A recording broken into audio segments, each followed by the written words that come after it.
What really happened with your host, Mike Rivero, because World War III is a really bad idea. Here is your host, Michael Rivero.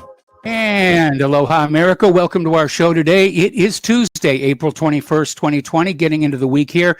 We've got lots to talk about today. The phone lines are open, 800-313-9443, 800-313-9443. Mike is in our control room, twiddling the dials, keeping us out of trouble, and ready to answer the phone, put you on the air with your comments, questions, and observations. So let's get right on into it. Trump has finally done something that he promised to do all the way back in 2016. He is suspending all immigration into the United States. He says it's temporary. I personally hope it's permanent. And of course, the Democrats are frothing at the mouth, and how dare he shamelessly use COVID-19 to push his anti-immigrant agenda here. And Trump's reasoning is sound. We have millions of Americans who've lost their jobs because of this lockdown nonsense. And we don't need more immigrants coming into this country competing for what few jobs there are. And this is a good example of putting America first. And so I applaud Donald Trump on this. And I think the longer he keeps this, the better. Of course, Congress could override this executive order if they vote within, I think it's the next 30 days. Because Congress can override an executive order if they feel like it. And the Democrats can definitely do that in the House of Representatives.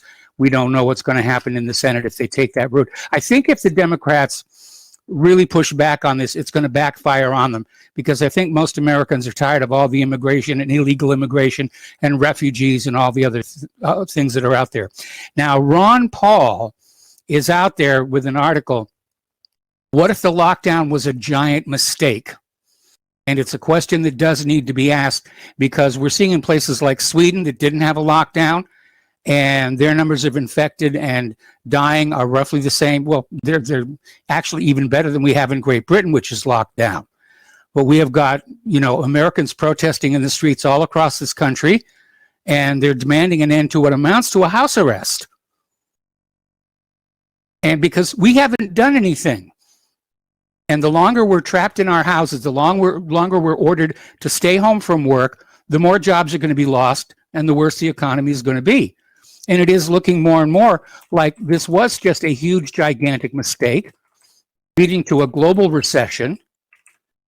And the reality is that, the lockdown was never going to be a solution anyway. What they wanted to do was sort of smooth out the surge so the hospitals didn't get overwhelmed. But the hospitals aren't being overwhelmed. Patients aren't showing up. There are hospital floors that are empty. Hospitals are letting people go because they don't have patients, because they've canceled all the non-urgent, non-critical procedures. The patients just aren't showing up in the numbers that they were predicting. They've already dismantled that Army hospital up in Seattle. Those 2 Navy hospital ships they had were for the most part empty.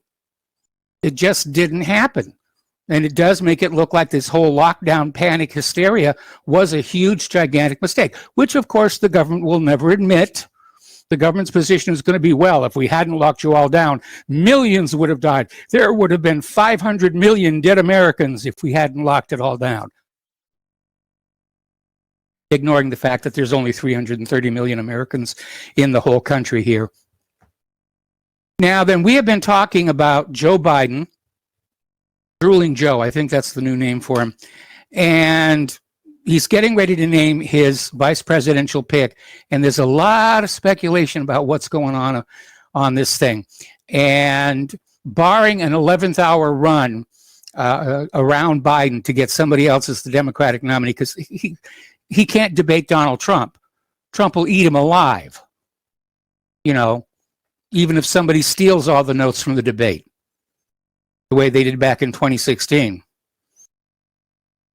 So he needs a powerhouse vice president, and it's starting to shape up, and I saw this in more than a few places. It's starting to shape up. They're thinking about putting Michelle Obama as the vice president because she's a woman. There's the woman's vote. She's black. There's the black vote. She does enjoy a tremendous popularity as a former first lady. And from the Democrats' desperation, it may make a lot of sense. Personally, while I would take Michelle Obama over Hillary Clinton any day. The fact of the matter is that Michelle Obama is not qualified to be president of the United States of America, which ultimately whoever is vice president is likely to be. Because I don't see Biden continuing for 4 more years with his current state of deterioration and dementia. But Michelle Obama is out there, and they're really pushing to make her visible to the public. Now, she's been given a PBS show after Democrats gave public broadcaster $75 million in the coronavirus relief bill. And so she's going to be a talk show host in the 2020 election. And apparently she just had this virtual registration event with Tom Hanks and Rita Wilson about mailing in ballots, even though millions went missing in previous elections. So it's looking like they're polishing her up. Now, Michelle Obama is out there saying that she has no desire to be vice president, but that's just what she's saying. Joe Biden, on the other hand, is saying he'll take her in a heartbeat. He would love to have Michelle Obama as his running mate. And that would put the Clintons in a position to be in the White House for an additional 8 years. Sorry, that would be the Obamas in the White House for an additional 8 years. Oh, man. Need a scorecard to sort out all these people. In other news, North Korean leader Kim Jong-un is in grave condition following heart surgery.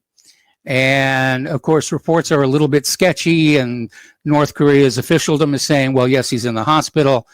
He had cardiovascular surgery. Meaning they probably put in a stent, because he's very overweight, and he smokes heavily and he drinks heavily, and he's only in his 30s. So they're keeping an eye on that. And I guess his sister would be the next in line for the throne, if you will, of North Korea, should he shuffle off that mortal coil. All right, so let's get into a little bit of the coronavirus news here, because there's a lot going on here. Netanyahu's son actually came on out and said he hopes that elderly leftists die from the coronavirus because they protested against his father. And I'm troubled by all the people, and that includes some of the callers to this show. I'm troubled by people who are out there saying, well, I hope this person gets an illness, and I hope this person gets a heart attack, and I hope that person, gets run over by an elephant or something like that. That's kind of a mean-spirited approach to debate, which I personally don't see as part of the American character. But if that's what the American character is becoming, then we're really, really, really in trouble.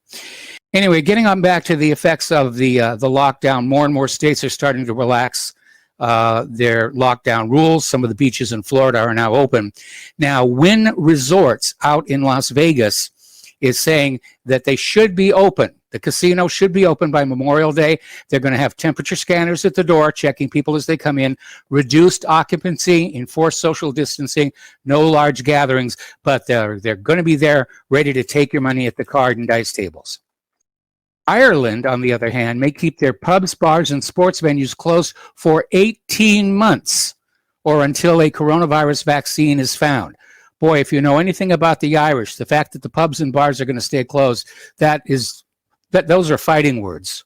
Those are absolutely fighting words. Now, the country's health minister, Simon Harris, has cautioned that while they aim to get pupils back to school as quickly as possible, places where people can't safely social distance will likely have to stay closed for some time.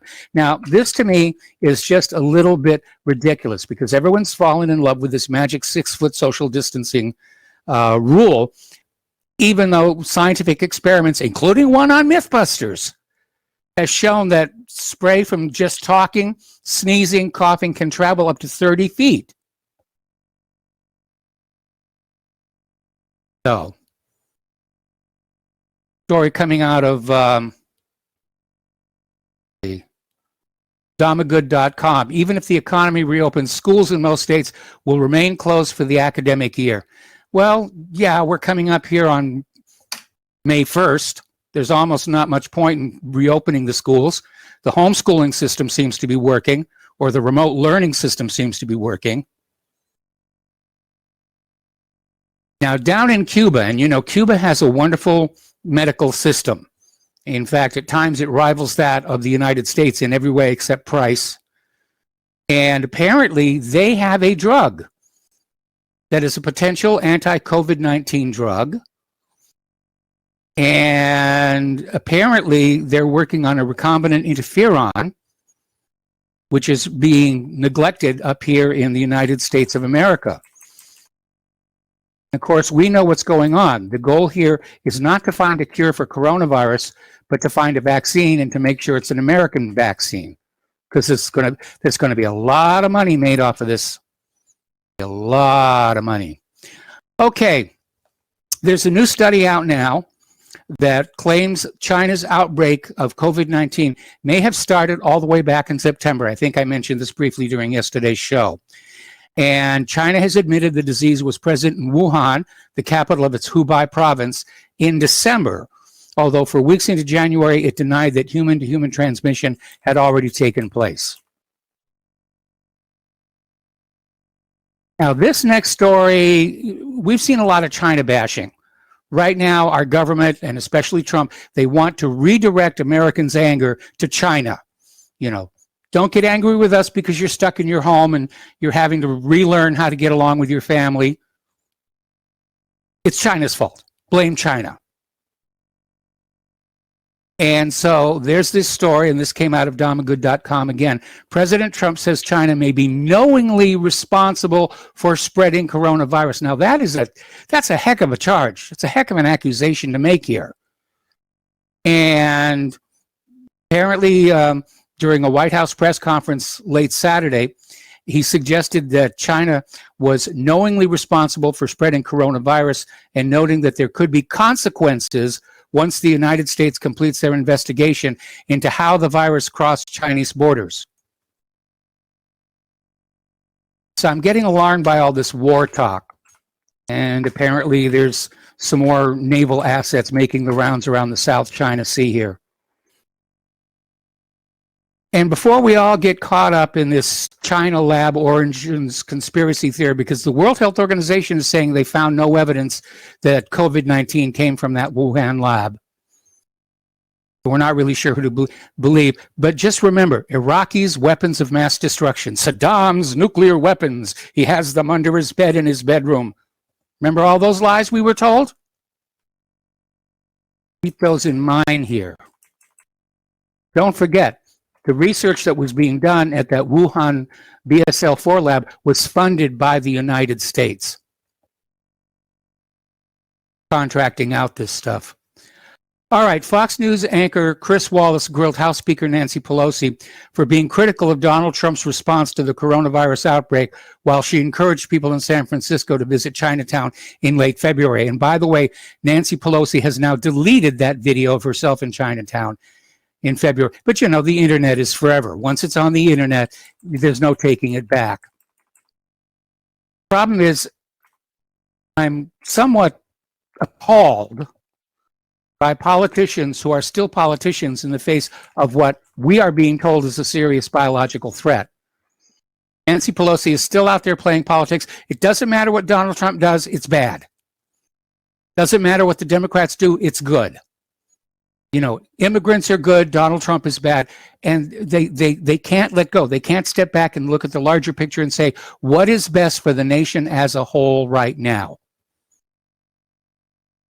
All right, we're going to take a phone call now from Dustin in New Jersey. Aloha, Dustin. Welcome to the show. What's on your mind? I want to let you know I don't know if you saw the deaths in New Jersey went up, and Florida are going up. Mike, I want your listeners, don't listen to Trump or Nancy Pelosi. You know, do what you got to do for your family. I said this before, worry about your own self-preservation. Don't worry about these people, because what they tell you and what, like, the actual truth is two different things. These people don't care about us. You know, like, they're the ones who bailed out Wall Street and the banks and the airlines. So, and you got your $1,200 check, if you even got it. You know, I mean, what a joke that is, right? Like, if you look at the whole, they're going to bail out the oil industry now. But yet, yes, they have to. You're happy. But, Mike, we're all happy with our $1,200 nothings. And it's nothing. That is nothing with the amount of money they've been given to these businesses in the bailout since 2008. That is like nothing burgers. It's a joke, you know. But like, Mike, you got to take care of your own interest, right? Yes. Joe, Miles from Maine, James from Tokyo. I haven't heard from him, Mike. I'd like to know what's going on in Tokyo because I heard it wasn't too good over there. I don't know if you heard about the stories coming out of Japan, but the cases are going up. Singapore, Sweden, the deaths are going up. So, I mean, this is not over. And I still go back to, we have the ability to know what's going on if you just think and sit. If you protect yourselves, you protect your family. That's all that matters, you know. Yes. But like to say this is a non-issue, it's just doing hurt to yourself because you don't think these people in Washington know. Remember Burr? Was it Richard Burr, the guy who sold his stock before everybody obviously else, because he has insider knowledge when he did the he had the intelligence briefings, right? Yes. What did he tell his group of elite? Well, the richer class of us. He said that this is like the Spanish flu. I still believe that. You know, we're not near. What was it? What they say? It's not the beginning of the end. It's the end of the beginning. I still believe that, Mike. I think this is not even near that point because if we're opening up the country now, but you see, like in Florida, human beings are being human beings. They're not going to obey that social distancing rule, right? So they're just going to go out and do what they're going to do. No, we're getting reports from New York that the lockdown is already starting to fail. People are just going on out. Now, back during the 1918 flu, people wore face masks, but they didn't stand apart from each other, and they went about their lives and they went to work.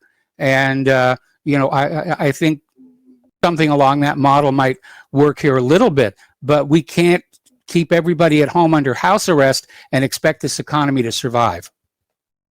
Oh, no, we can't. Yeah, we can't, but there's like a timeline.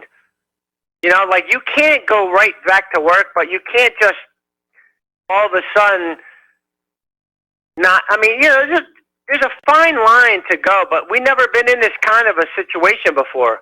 But you just can't dismiss it as just like being the regular flu or, like I said, I went back, like I called yesterday. Why would Russia postpone the Victory Day parade unless it's not serious? Oh, okay, this is a serious thing. Dustin, okay, you seem to have a very bipolar view of the world, that either it's a horrifically evil disease or that some people believe it's a complete hoax. And the truth is, we all know there's a virus out there. We all know that people are getting sick. We all know that some people are dying. But what is emerging as the consensus view is that the government overreacted. And as Ron Paul says, they may have made a hideous mistake with all this lockdown stuff. Yeah, but Mike, and Ron Paul's a doctor. Explain some of these Republicans calling it a hoax or a sniffle. Like, well, don't forget that the word hoax was inserted into the discussion when Donald Trump was saying the Democrats were playing a hoax. In terms of the virus itself. He himself never said the virus was a hoax, and you got to be very, very careful that you're not taking a word out of its original context, okay? Nobody is saying that the virus is a hoax, except for those who are trying to make fun of those people who think that, yes, there was a tremendous overreaction to this.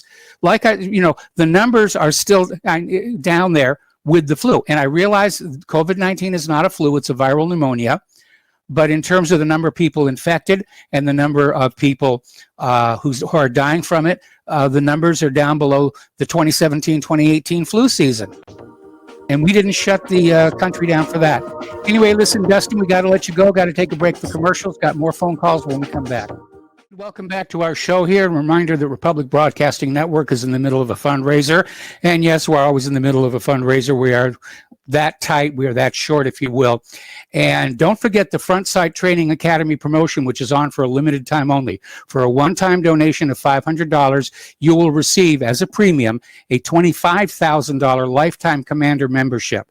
And that's a good deal. In anybody's book, that's a good deal.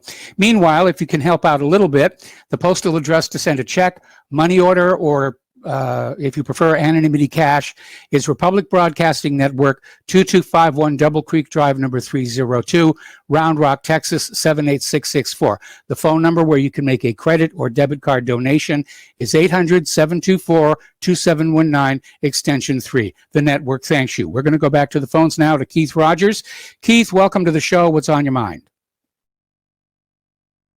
Mike, good afternoon there, too. I was noticing a couple of YouTube videos where they were talking about these small business loans, that they only went to publicly traded businesses.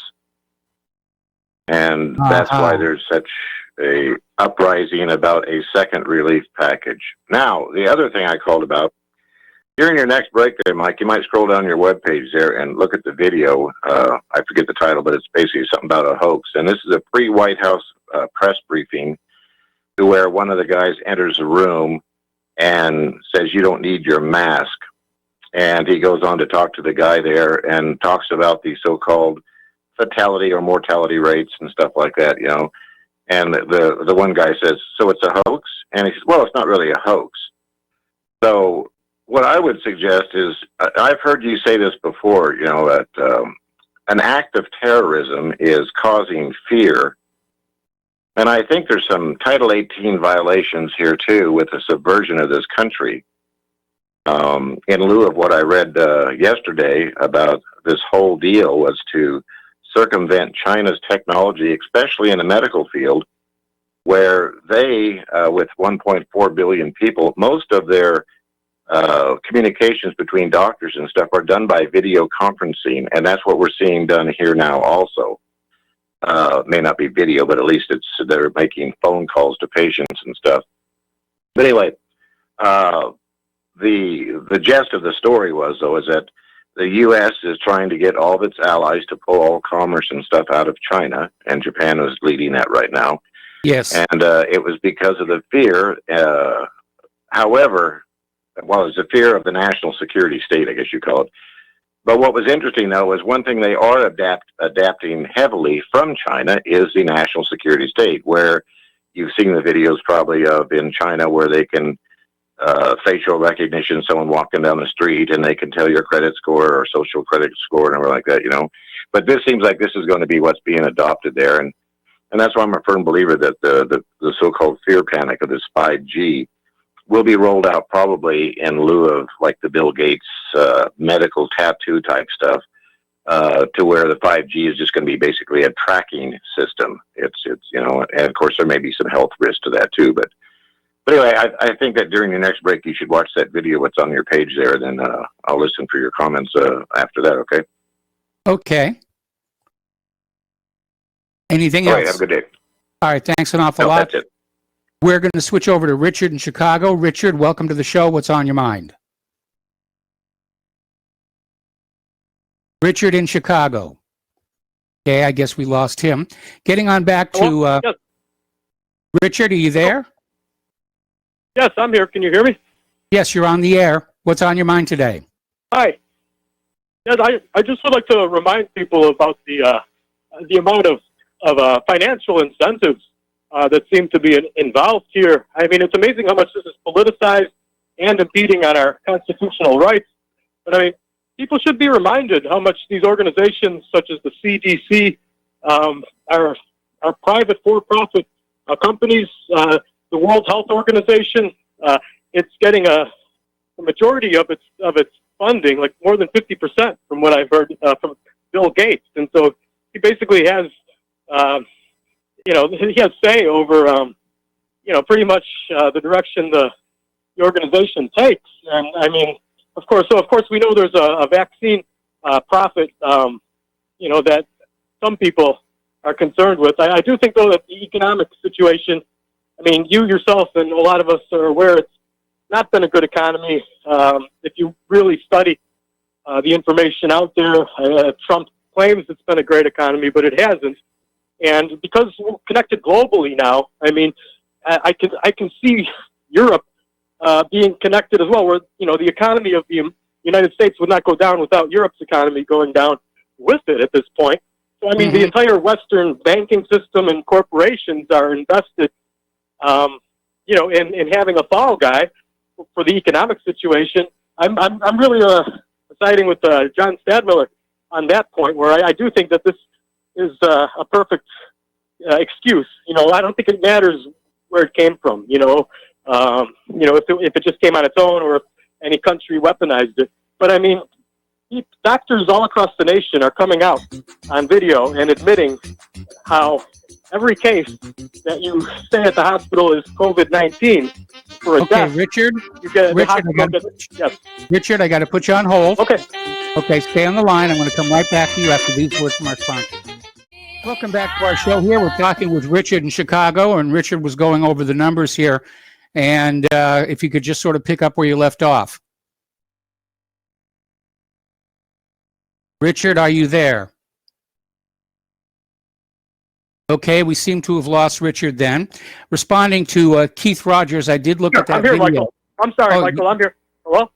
Yes, okay. I'm sorry. I didn't realize that. I'm sorry. I didn't realize I had it on mute again. Doctors all over the country, though, have been coming out on videos admitting the amounts that they are being persuaded. I mean, this one doctor came out with the full letter, and he read it. Basically, there are two codes for COVID-19. One, that they definitely have the COVID-19 strain, have been tested for it, and the other, where it's as far as a possibility, you know, they can't rule out that it could be related. And hospitals are getting $13,000 for every patient, not death, mind you, just for a patient who has it, even if they survive. Every patient they get $13,000 for if they say that it's a patient who had COVID-19 when they came in. And as far as the deaths are concerned, that of course adds to that. And then $39,000 for every patient they put on a respirator. But the numbers for other things this season, kidney disease, heart disease, Crohn's disease, I believe was also mentioned. A lot of these other things, we're not getting any numbers of deaths for this season. So everything is getting shifted over to the COVID-19 column.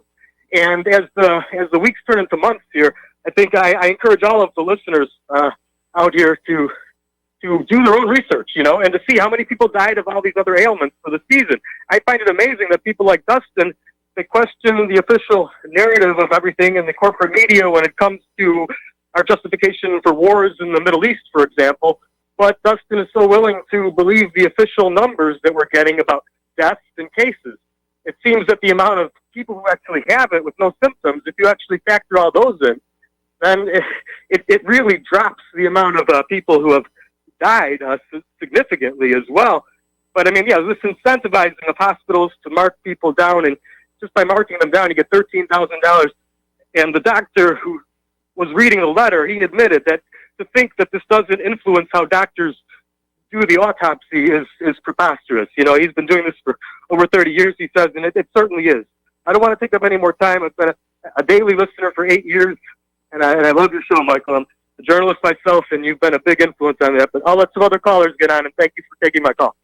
All right, thank you very much. Remember what I said at the beginning of the show is that what we're dealing with appears to be a tremendous overreaction by the government, but they're not going to admit they made a mistake. They're just going to say, oh, that Ron Paul, what a conspiracy nut he is. And so by offering to financially incentivize medical establishments to see COVID all the time, they're trying to generate numbers so they can say, well, we weren't all that far off. But it's like the witch hunts in Europe. When you pay people to find witches, they'll see witches everywhere. And that's exactly what's going on now with COVID-19. Before I take the next phone call, though, I do want to respond to Keith Rogers. I did look at the video. And yeah, the individual in the room is saying that the actual death rate, according to the figures he's seen, is 0.1 to 0.3%. And again, that's right down in the range for the ordinary seasonal flu. So take it for what it's worth. Okay, we're going to go back to the phones. Andy in Texas, welcome to the show. What's on your mind? Well, hi, Mike. Hey, listen, I think a lot of people need to take a look at who our president really is. For goodness sakes, this guy is a two-time billionaire. He was bankruptcy twice, and he got bailed out by the Rothschilds. Shadle Elderson, he's I don't know if that's the right name or how it Sheldon Adelson. came to my mind when I was Shadle. Okay. So this guy bailed him out. Okay, Sheldon. Okay. All right. So he bailed this guy out twice, and this guy became a billionaire twice. Okay, if people think that this guy is not up in the world of what's going the hell on right now, people are crazy, okay? He's an actor. That's why they got him on TV early on in his relationship with this whole world. They wanted him to be an actor, and he was, I'm telling you straight up, this guy was picked to be here because of this particular moment that's going on right now.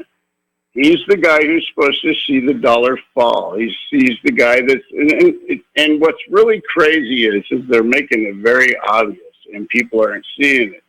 With all this push, I mean, all these people coming up, this Fauci, this Bill Gates, all these people coming up and pushing this thing to an outrageous pandemic, and it's all over TV, and they're just pushing the heck out of it.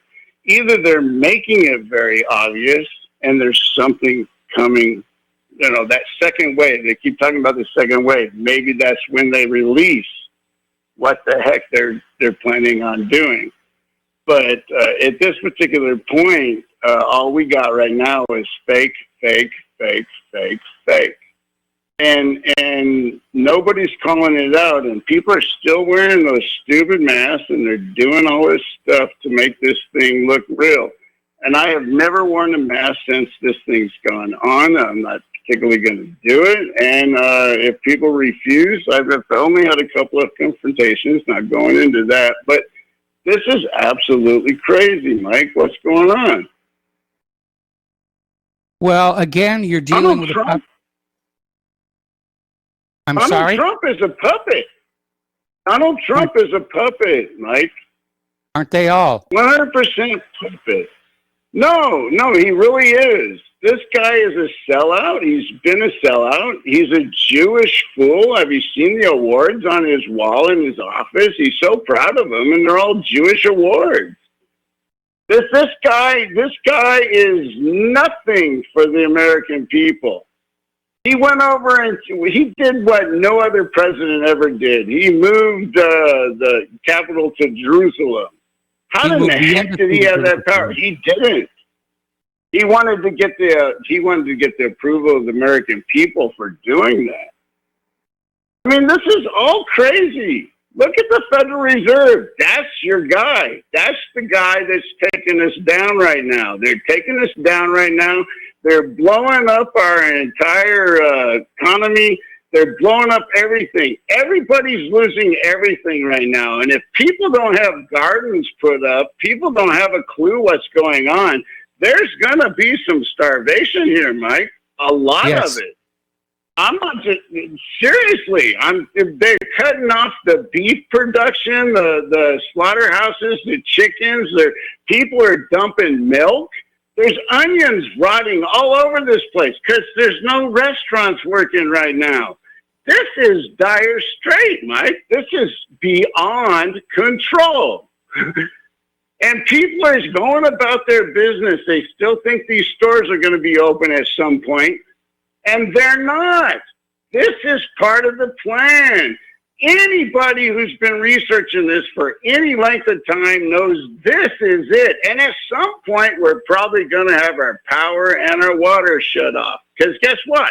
Municipal places own those things. And guess why the cities and stuff own that?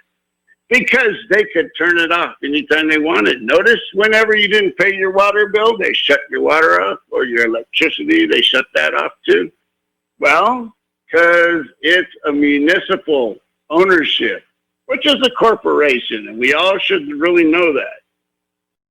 This is absolutely incredible what these people are doing to us right now.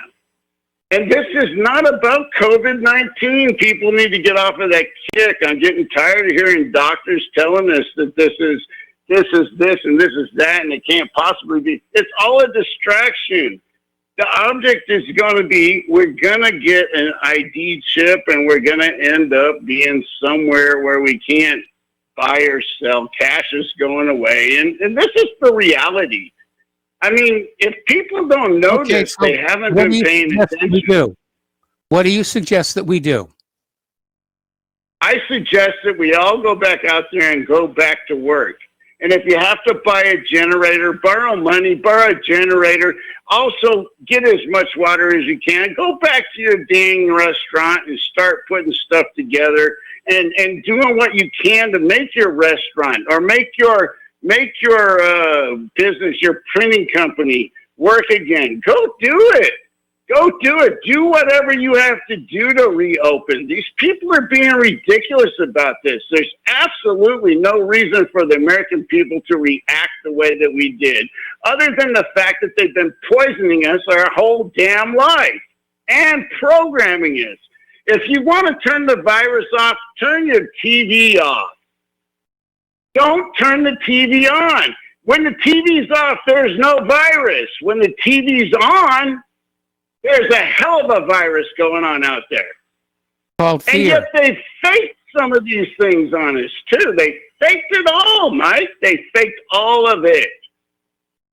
I Come disagree on, America. with you on that Wake part. the hell up. I disagree with you on that part. I think there's a real virus and there's really sick people, but it's definitely been overblown. I agree, Mike. And it's definitely being exploited politically. Absolutely, but they're killing people for it. They're going to kill more people than this virus has ever even touched, the way they're doing this. We're throwing food away, Mike. We didn't have a whole lot of food in this country to begin with because of the floods these last few years. They're throwing food away. They're wasting milk. They're paying dairy farmers to go out of business. Did you see that one? Read that one. Look that one up. Well, they're paying I have a problem. Okay, I have a problem with some of those stories because if people aren't able to go to the restaurants, they still need to eat. And that means they go to the supermarket and they buy the same volume of food and take it home. So I'm not sure if the total food wastage has really gone up by that much. I know that there have been meat plant closures because of the contamination from the virus. I certainly read about the dairy farmers who are having to dump milk because most states ban the sale of raw milk, and the pasteurizing processing companies aren't buying right now. But I think there's still plenty of food out there. The problem is the supply chain, getting it from where it's produced to where it needs to be consumed.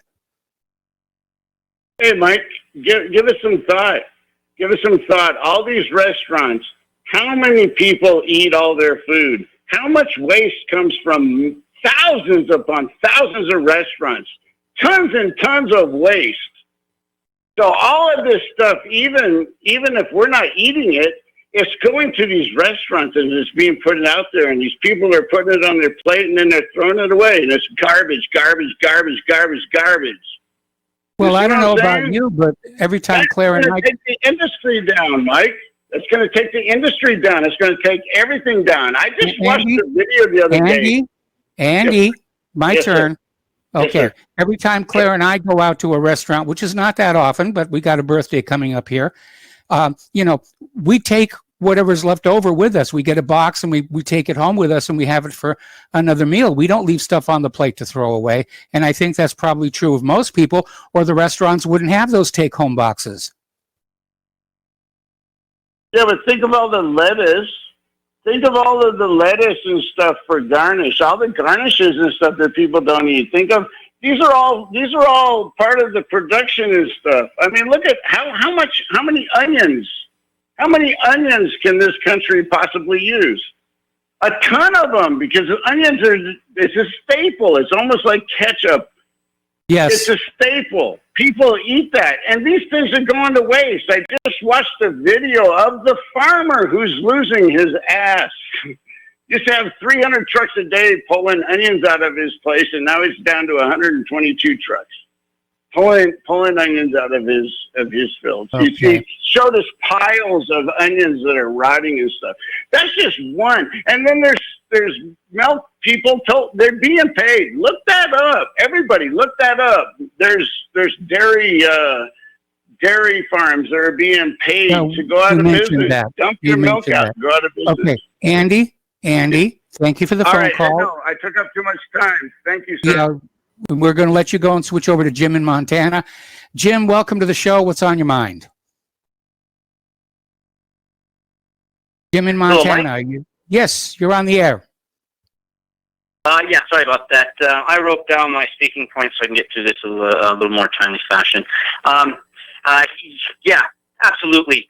Dustin, you know, it blows my mind, the kind of information research that you're able to do, and how well informed you usually are, and how you're not seeing it, how you're not seeing the numbers, and 40,000 cases for deaths we're at now, right?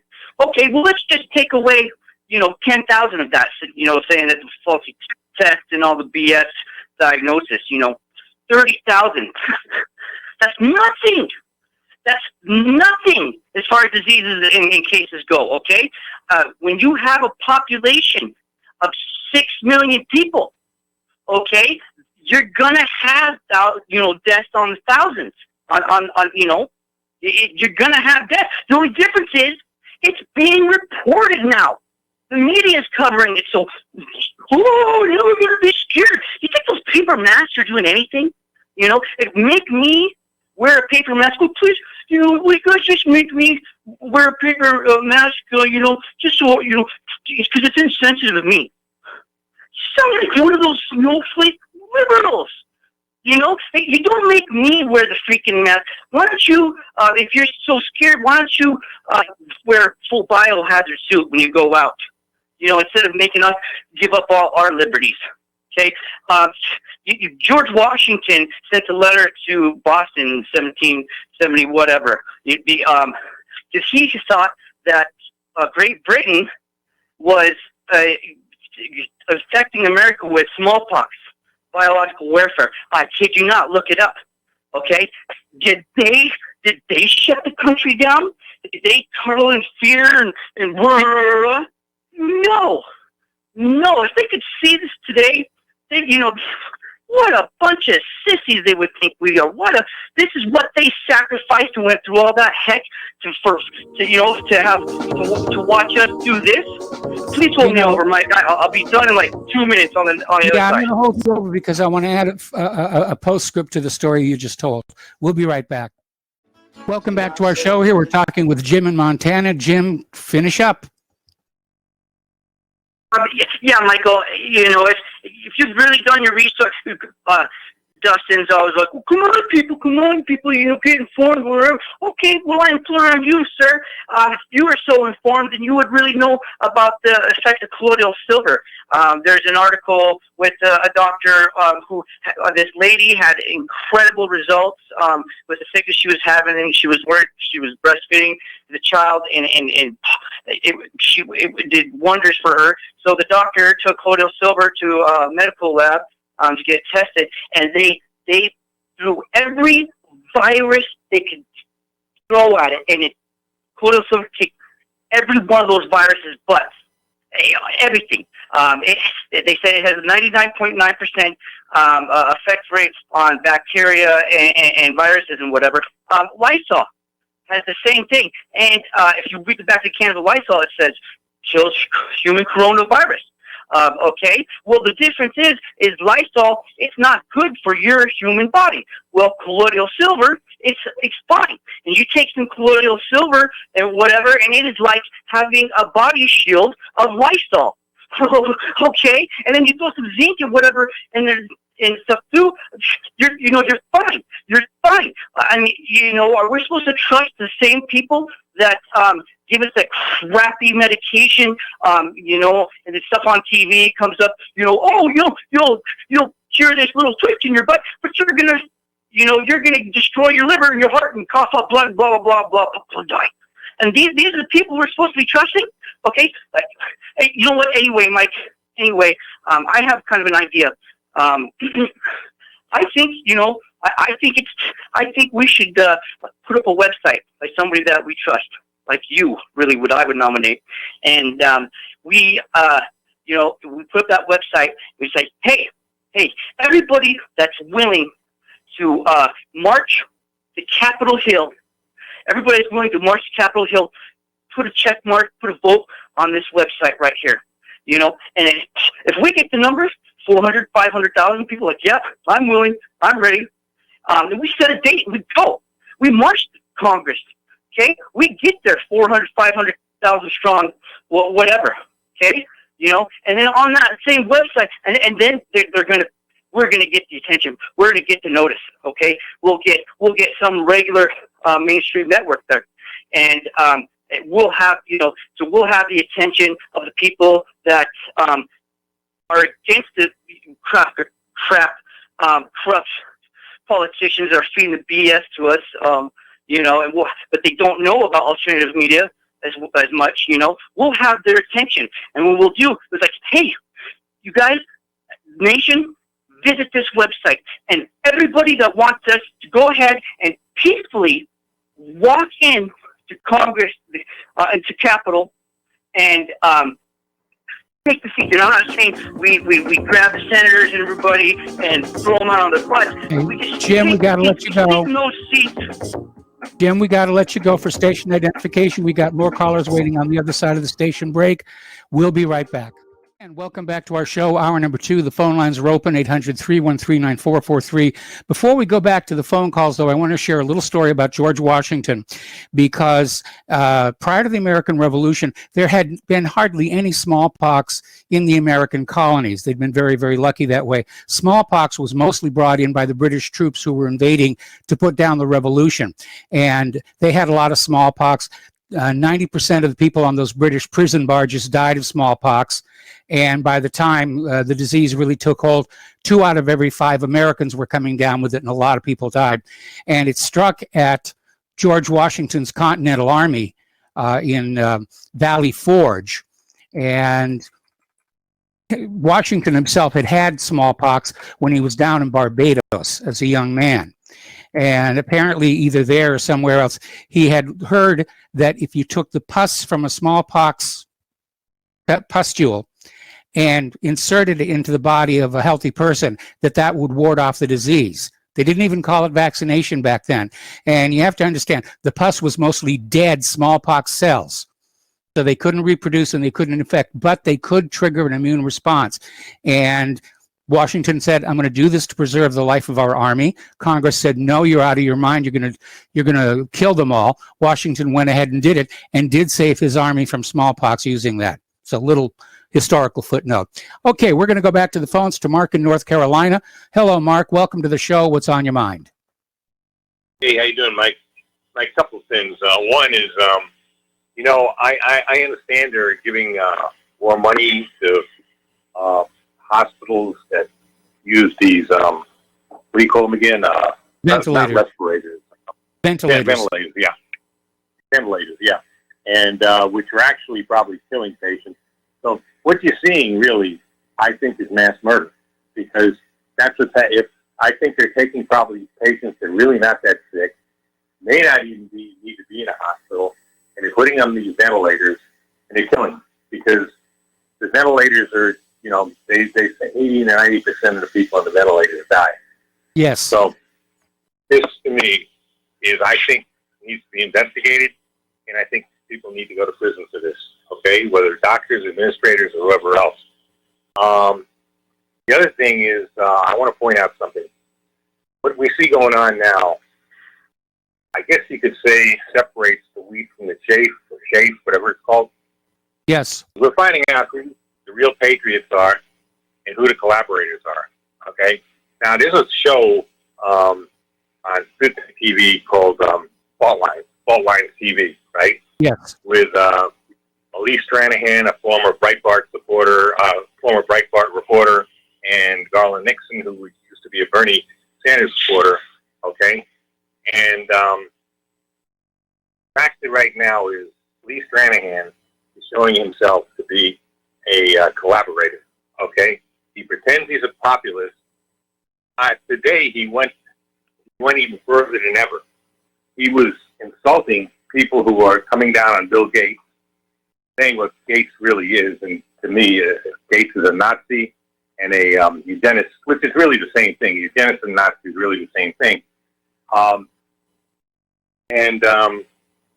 He's saying that Gates should start looking into suing people for slander, okay, because he's being insulted like it. So this clown is defending Gates. He's defending Fauci. He's defending all of the establishment. Now, I just want to make something clear, Mike. I don't say that this. I think this is some kind of a virus. I don't know if it's man-made or it's natural, but it is a virus, and it's killing some people and making other people sick. It definitely, from what I gather now, doesn't seem to be killing many more people than the actual flu deaths. When we look at the death count and how sick people are getting from it. Okay, so I believe what's happening is the Gates, people like Gates, are using this as an opportunity. You know what was it? Rahm Emanuel said about never let a crisis go to waste. Well, this Correct. is what they're doing. They're using this as an opportunity to put that poison vaccine into people, and which would probably kill way more people than this virus is killing. Right? Could be a And repeat of 1976. Yeah. And another thing that concerns me, too, about it is this is man-made. Gates has dirty hands involved in it. And what worries me is that something else may be coming down the line. Okay, something even worse than this with Gates, because they say, all right, this isn't good enough, then we'll really have to hit him. Okay, that really worries me. I believe Gates, Fauci, and the whole Gates Foundation need to be arrested. If I was the president, I don't expect them to do this, by the way, but if I was Trump, they would be arrested and they'd be taken down to Gitmo, and where they would be interrogated. We'd find out exactly what's going on, okay? Because to me, these people are dangerous. They have a history, especially Gates, has a history of being a eugenicist who wants to lower the population. I guess you could say, what's the guy's name? Malthus? That guy back in, I think, the 1700s, who always was, one lower. Malthus. Yeah, one lower population. That's what Gates is about. He's got a history of it. I mean, his father, he brags that his father was the head of Planned Parenthood in Seattle. He also has a history, I believe, part of his family is related to Thomas Watson, the Nazi IBM administrator, okay, who was one of Hitler's biggest fans and actually helped, that numbering there with the concentration camps. Okay? Yes. This guy is bad news, Mike. People got to understand it. This man is a murderer, murdered hundreds of thousands of people and crippled others and sterilized others with his vaccines, especially in India and Africa. This is documented already. He was kicked out of India already, and I think the Africans kicked him out already, too. He should have had an arrest warrant placed on him, okay? But unfortunately, that hasn't happened. Mike, wake up. We got to wake people up, okay? We got to make them understand who these people are, who these what's he called, Malthusins really are. Look at the Georgia Guidestones, folks. Just look at the Georgia Guidestones population they want. And I think they probably want an even lower population now because they feel the robots can replace us. And Mike, that's about it. Hey, buddy? Take it All easy. right. Well, Thanks an awful lot for the phone call. We're going to switch to Harry in southeastern Indiana. Hello, Harry. Welcome to the show. What's on your mind? Good day, Mike. China had this little secret cave, that was full of viruses, bat viruses and that. And all of a sudden, France wanted to help China build a biolab called Wuhan. Well, the United States wanted to jump in on that. So the Trump's good doctor that was running the National Institute to Health at the time decided to throw in a few $1 million on it. Little lab in North Carolina wanted to throw a few bucks in on it so they could get results and samples too. So after everybody pitched in a few bucks, China went and investigated this cave, and they pulled out 11 RNA viruses and 3 that were ACE2 pathway. They can infect a cell that way. And out of the 3 ACE viruses, or ACE2 viruses, one of them somehow all of a sudden got 2 strands of HIV genome incorporated into it. And of course, running the ACE backbone, you've got the RNA strip that's what it takes to infect the cells. And then you've got all these add-on little strips that you can toss into it too, and it'll incorporate those into it and give it add-on functions, and gain of function experiment, I think you call it. And, it works really well. You can add on a dozen different functions onto any of the backbone, and there seemed to be a little confusing as to whether the HIV virus was the first to add the extra protein on that would kill a white blood cell. Now, the normal SARS virus, it attacks ACE2 pathways in the lungs. I think there's some in the heart, the brain, the kidney, maybe the smooth muscle cells in most of the organs or something like that, But one of these 3 strands of the SARS going around has the 2 proteins that coming in off of the HIV strip, and that allows it to kill the white blood cells. So now not only can those cells attack the ACE2 cells in the lungs, but it can attack the white blood cells that go to try to kill it. And it's supposed to be a 1-for-1. One white blood cell will kill one of the HIV, corona HIV, whatever you want to call it, cells. Okay. But the difference between the two is if HIV virus attacks a white blood cell, it can replicate within the white blood cell. But with the SARS HIV, it can't replicate within the white blood cell, but it'll kill it. So it's got like an anti, it'll, you know what I mean? Yeah, I do know what you mean. You sound quite knowledgeable about the exact mechanisms by which this works here. And can I ask what it is you do? Not really much of nothing. Okay. All right. Well, listen, thank you for the phone call and thank you for the insights as to how the process works here. And I know that HIV was killing white cells. I didn't understand that it was basically an attempt to replicate inside the white cell that really doesn't work. And that's what killed it here. So we're going to let you go and switch over to Tom in Utah. Tom in Utah, welcome to the show. What's on your mind? Hi, Mike. Talking to family members that are living and working in New York. My daughter's out there working to help handicapped individuals. Anyway, she says that the primary problem in New York, number one, is ignorance. That's the biggest killer of all. It's not just confined to New York. Yeah, everywhere. Yeah, you're right. But the primary problem she sees there, now there is some colds and flus going around, which are not any more terrible than the normal ones. But when the people who have been so programmed and brainwashed by the media, they get terrorized and they fail. She said the number one cause of death in New York, or number two, there's two causes. Number one would be stress. Number two, deprivation.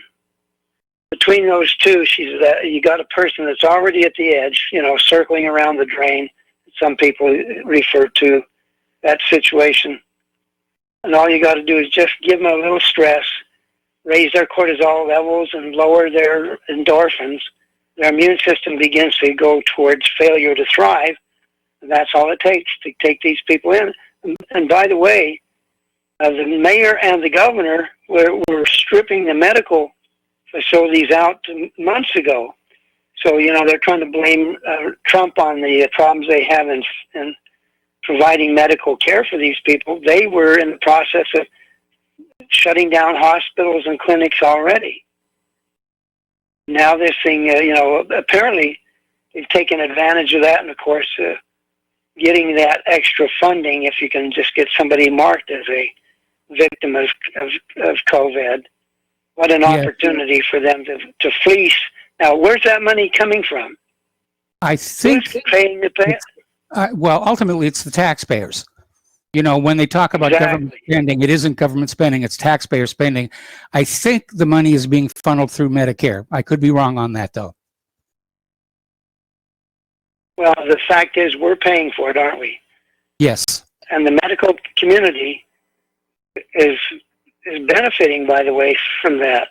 And it really bothers me that my fellows don't step up to the plate. Now, I have heard a couple of people come forward. Let's see, there's an individual from here in Utah who went on YouTube and was explaining how she had been coerced, like the other individual said, to make sure that these patients, even if they came in with common flu or cold, or they got wrote up as a COVID patient. Oh, the other thing that's killing a lot of people is they're being denied their critical operations. Yes. Anyway, so we're being snookered. That's all I can tell you. And it breaks my heart because my pathologists have turned out to be psychopaths. Anyway, that's it, Mike. All right. Well, Tom, thank you very much for the phone call. We're going to switch over to Charles in St. Petersburg. Hello, Charles. Welcome to the show. What's on your mind? Okay, we lost Charles. So let's go to Leanne in North Carolina. Hello, Leanne. Welcome to the show. What's on your mind? Aloha, Mike.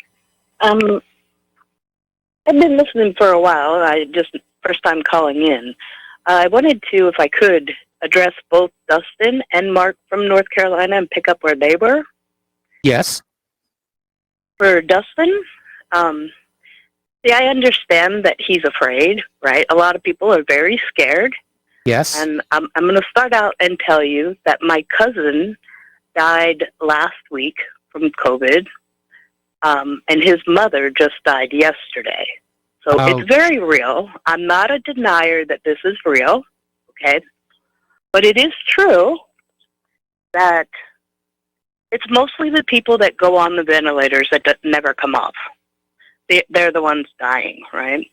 Yes. And I think that my attitude is very different from Dustin. I don't want to come off like I'm attacking him, but from the beginning, my daughter, she's 28, she's an adult, but she was deemed an essential worker, and she's a manager in retail, and she's had to work through this whole thing, and they actually banned them from wearing any masks or gloves or anything at work. So she's been exposed to this all along. So you can't have it both ways. And now these people are oh, you have to do what's right. You're killing people by not wearing masks. You need to run away from everyone. It's just not true. And it's kind of becoming our version of Sharia law, in my opinion, right? Mm-hmm. Stanford is doing studies now. They've already identified hundreds of thousands of people who had been exposed. So it's likely millions of Americans have already had this, and they either didn't know it, they just thought they had the sniffles or something. You know, it's really not killing everyone like they say. It's just not. But it's nasty. Like I said, my family has suffered losses from this, and it's horrible when that happens. But that's not reality. The reality isn't that everyone's going to die because they walked past someone in a grocery store. It's just not. Okay, so sorry, Dustin, but that's how I feel. Like, you know, we're becoming Sharia Nazis, right? Put your mask on. You can't be there. Why are you there? Stay in your house. It's not okay. Okay, and then I wanted to pick up with Mark in North Carolina. First of all, you can't sue the doctors or any of these people because they are following the CDC and NIH protocols, and they're completely protected from any kind of recourse because that's their guideline. So everything would fall back on that, and they're doing what they're told. I think they're wrong too, but I think what the underlying issue, what's going on here, I live part-time in North Carolina and part-time on island. So I fly back and forth a lot. And I just got an update from Delta on my upcoming flight that they're now instituting biometric scanning. They've installed facial recognition at the Atlanta airport. I'm sure they did it in the others, but my connection's Atlanta. Good luck in that one. Leanne, I got to put you on hold. Don't hang up. I'm going to come right back to you after these words from our sponsors. Welcome back to our show. We're talking with Leanne in North Carolina. And Leanne, you were telling us about how Delta Airlines just notified you they're going with biometric and facial recognition on your upcoming flight. Yes, and it's been installed at Atlanta airport. So, like I said, I'm sure it's the other airports as well, but I only have a connecting flight through Atlanta, so I don't know about the other. They didn't notify me of the others. But, you know, we also have Trump announcing that they were going to set up checkpoints for interstate travel. You know, they're trying to install apps on our phones that will tell people. This is CCP-style surveillance systems, you know, and people need to wake up and understand that's what they're doing. They're taking advantage of the situation. And China's just, you can look at China as the model because we are going to be just as enslaved as they are. That they're going to surveil everything we do. We're going to have a social credit system where if you don't take their vaccine or you don't say nice enough things about the government, you cannot fly, you cannot travel from state to state, you might not be able to buy food, right? And that's the issue. It's always the issue, right? People, it's a distraction. I mean, like I said, I'm not downplaying the virus at all. I know it's very real and it's very dangerous, but it's not. You're exactly right, Mike. They're overreacting, but they're doing it intentionally.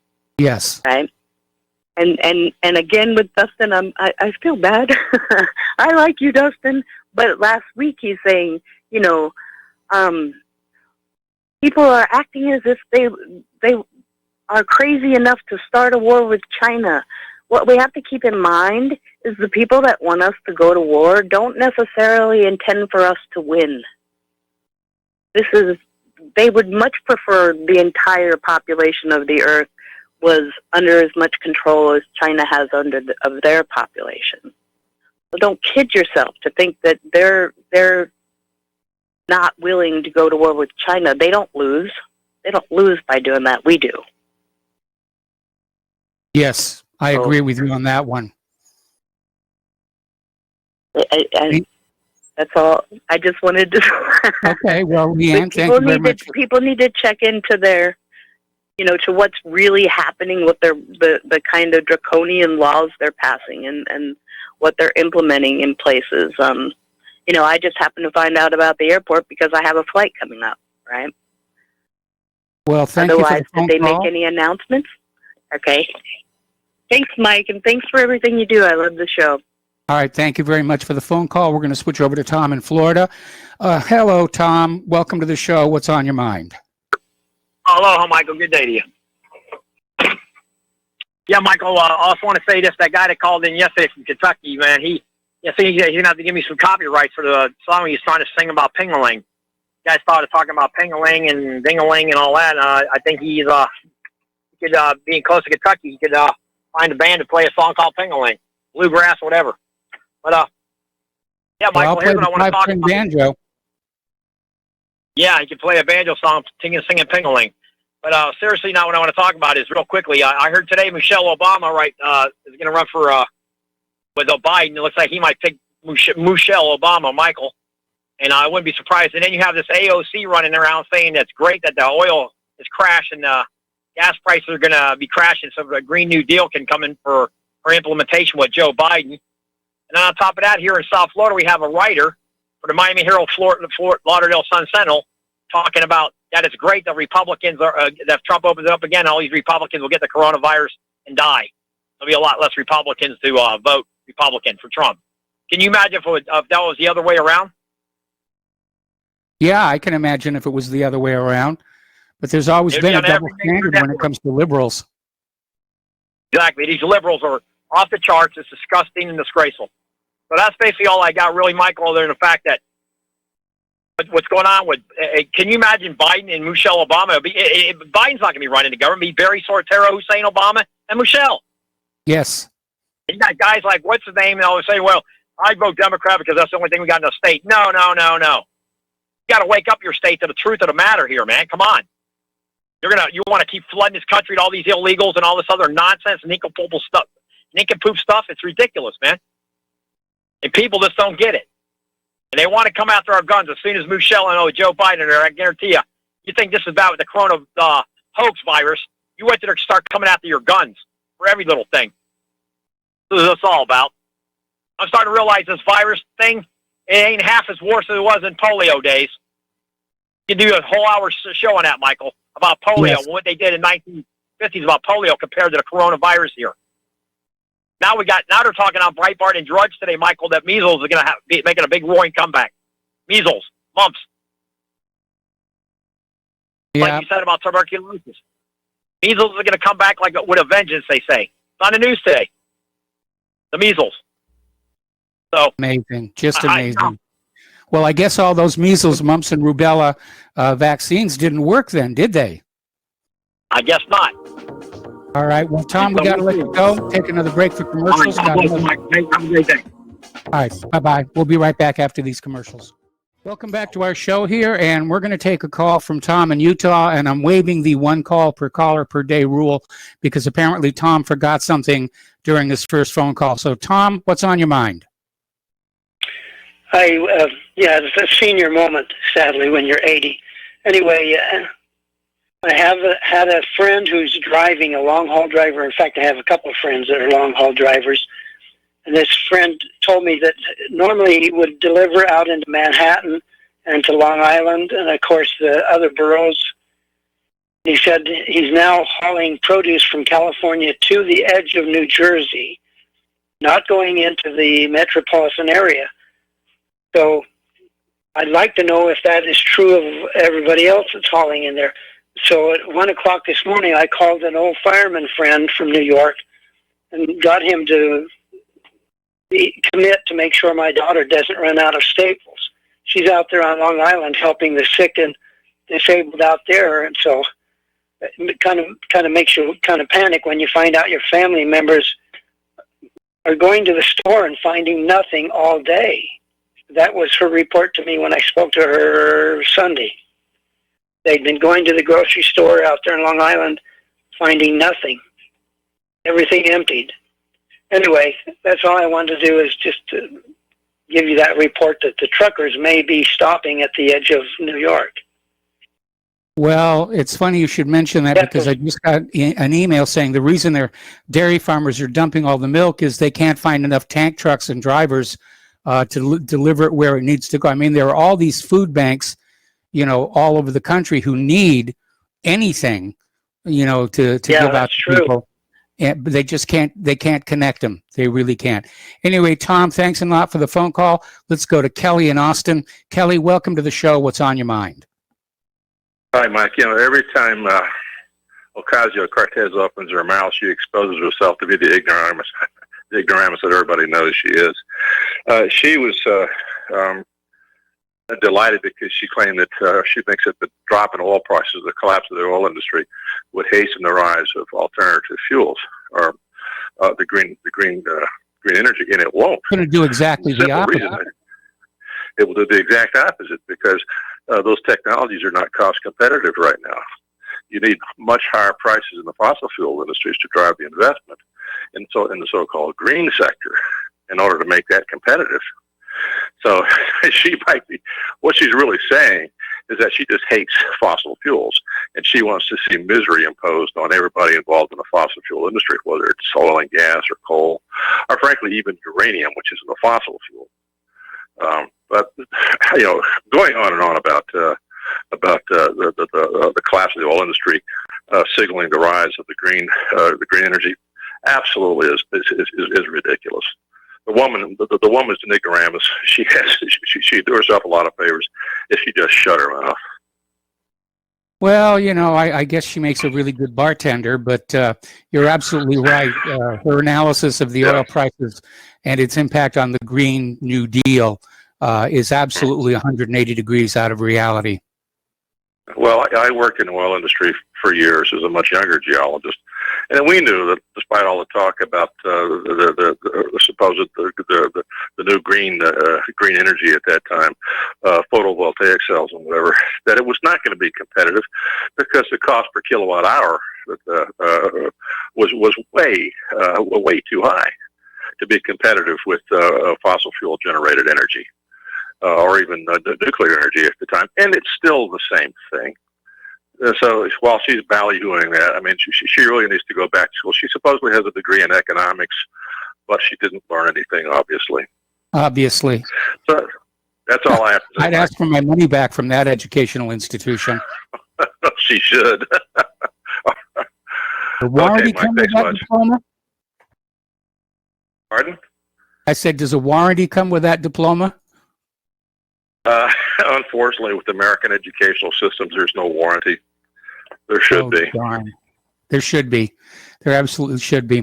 All right. Well, thanks a lot for the phone call. The phone lines are empty. Getting on back to Nancy Pelosi. Apparently, Senator Lindsey Graham tore into her today, saying that she, meaning Pelosi, hates Trump to the point of hurting our own nation. He's absolutely right about that. Nancy Pelosi does not care about you. She does not care about me. She does not care about the energy sector. She doesn't care about anything at all except getting Trump, getting Trump, getting Trump, getting Trump. That's it. And to me, she has abandoned her responsibilities and her obligations and her duty as a member of the House of Representatives, let alone Speaker of the House. She's abandoned all that just in favor of this visceral hate that she has for the president. Meanwhile, Lindsey Graham is out there saying that Trump is doing a darn good job in the midst of the crisis. Well, that remains to be seen, because if there was a tremendous overreaction, who was it who triggered the overreaction? Now, part of the blame has to go to that scientist in Great Britain who was predicting, 2.2 million deaths. Somewhere along the line, people were not doing their due diligence to find out just exactly what was going on here before they sounded the alarm. All right, we're going to take another phone call now. Ken in New York, welcome to the show. Ken, what's on your mind today? I'm on eastern Long Island, and at least in Suffolk County, the stores that I've seen, we don't have any problem. I mean, there are things like toilet paper not being available in some stores, but for the most part, food's not a problem. Yeah, that was my understanding as well. So I don't know what truck drivers that other caller knows that are stopping at New Jersey. And I think the operant question here becomes, is somebody telling them to stop at the edge of New Jersey? Is somebody blocking them? Or are they just deciding they don't want to drive into metropolitan New York because of all the COVID-19 infections taking place? Well, I don't know if really that many infections actually taking place in New York City, but I wouldn't want to go there anyway. that was my impression the last time I went to New York. It could be the chain. It may depend on the department. I mean, the food store chain, whoever owns them, like one brand or another brand. And I don't believe that's the case with Walmart here either. They seem to be pretty well, with the exception that they're making you, for example, some stores, you can only take one or two of the same item. They're doing some rationing. Yeah, we have that at our local Walmart as well. It's one item per customer. Okay, thank you. Okay, and let's see. We've got Pat in Fort Worth. Welcome to the show, Pat. What's on your mind today? Well, I noticed something came out today that the demon rats don't want Trump up there drilling in Anwar because the vibrations from the drills to locate the gas and oil might mess up the mothers of the polar bears. And they might have to get their little kids and run off. Well, New York sure didn't worry about the babies getting killed after they were born. They put pink lights on all three bridges and on top of the trade center. I won't call it what I think it is, but it looks like a lightning tower, to catch lightning. And just bragging that they made a law that everybody could kill the babies, humans. And so are they going to complain that they have today 26,000 cases there and of the virus and 4,700 in the last 24 hours? Really? Yeah, I tell you what. Sometimes it gets a little bizarre where, liberals seem to value the offspring of the other animals far more than they value the offspring of human beings. I think it really is an expression of their own self-hatred. And they don't want to admit that's what's going on, that they can't stand themselves. So they're out there pushing for other people to get rid of their babies. Well, it's kind of getting like, some protected things get to where the humans need to be protected. I think there's so many polar bears, they're killing people.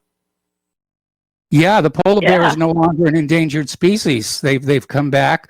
They didn't all drown because polar bears float. And, besides which, the Arctic is a noisy place. I mean, there's the ice that's always growling and crunching. There's whale song out there, and there's the weather. It's not like the Arctic is absolutely silent, so that drilling noise is the only thing that they hear. There's something else that happened here. Our mayor, she wasn't wearing her mask as she commanded everybody to wear, and supposedly she's got herself in quarantine because I guess she had a bad test or something, and so I'm thinking, I don't think that's what their problem. She wants to get away from the fact that a group of doctors and dentists here are demanding that elected abortion is not an essential service and that they should not be doing them here in Fort Worth. Well, I mean, the liquor stores are open, the abortion clinics are open, and the churches are closed. And that bothers me, and I'm not a religious man. Yeah. Well, that preacher, Lappin Brown, whatever his first name was, that got arrested for not closing his down there in Florida. Yep. Well, anyway, he has complied, but what he got worried that they were going to come after his parishioners and torture them. So he just said, "Okay, I don't want to endanger any of my people." Yeah, that's where it goes.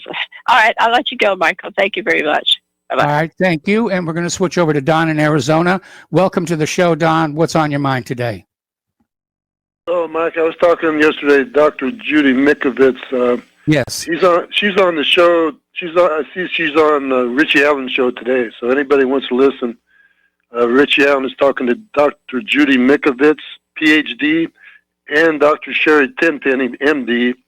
They will challenge the official narrative around the coronavirus. And maybe, some of these people that really want to believe the government,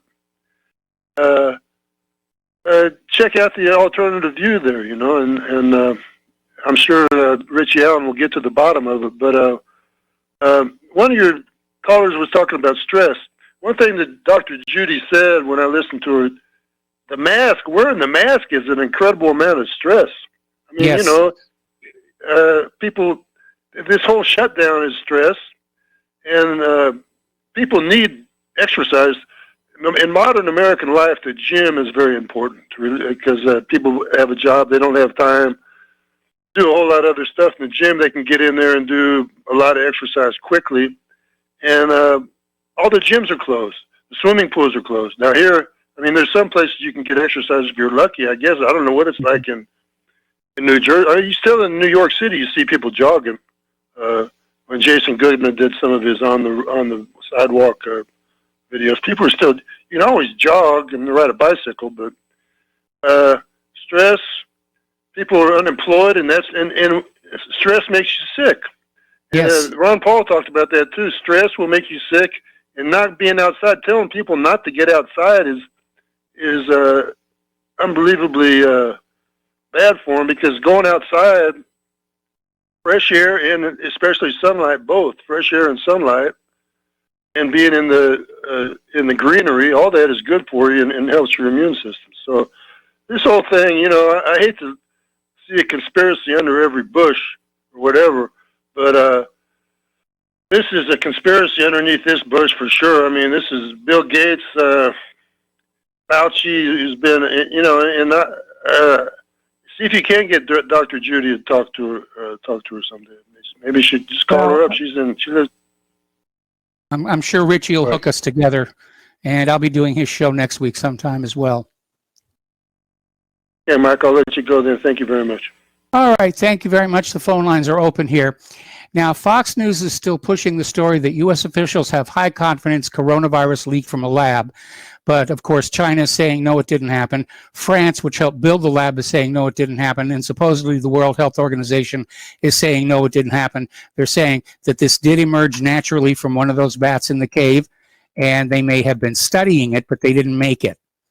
Now, Beijing, on the other hand, has come out with the opinion that COVID-19 is a deliberate biological weapon, not created by China, but created to use on China, because that's where it first emerged.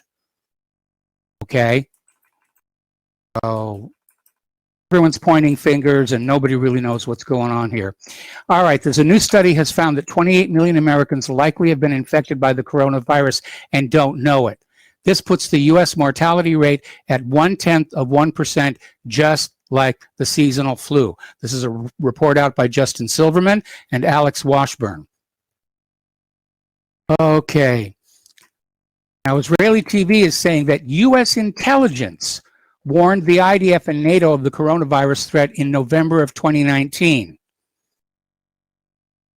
U.S. intelligence is saying, no, we didn't. We had no idea. I don't know where you're getting that stuff from. Okay, let's see.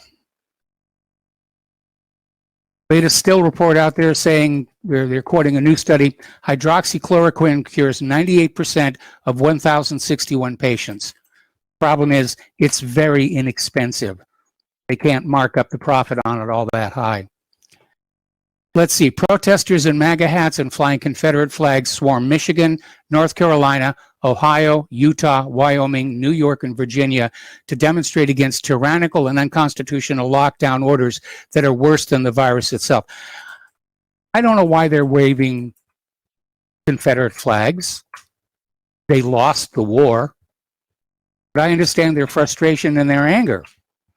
I was looking at some video of some of these protests across the country. I saw a lot of the Gadsden flag, you know, the one with the rattlesnake that says, "Don't tread on me." And there's a new version out there where there's two rattlesnakes 6 feet apart saying, "Don't tread near me."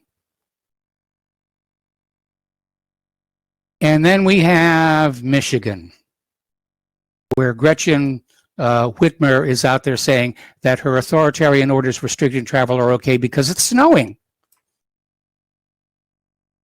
And there are huge protests there.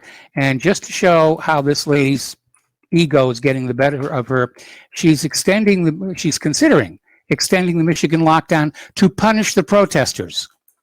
She wants to extend the lockdown, not because it will help deal with the disease, not because it's going to make people better, not because it's going to ease the load on the house, but just to punish the protesters. And I hope the Michigan voters remember that next election when she's up for renewal of her office, which I guess is November. this coming November. All right, we got to take a break for our last commercials for the show, and we'll be back with the final segment after these few words.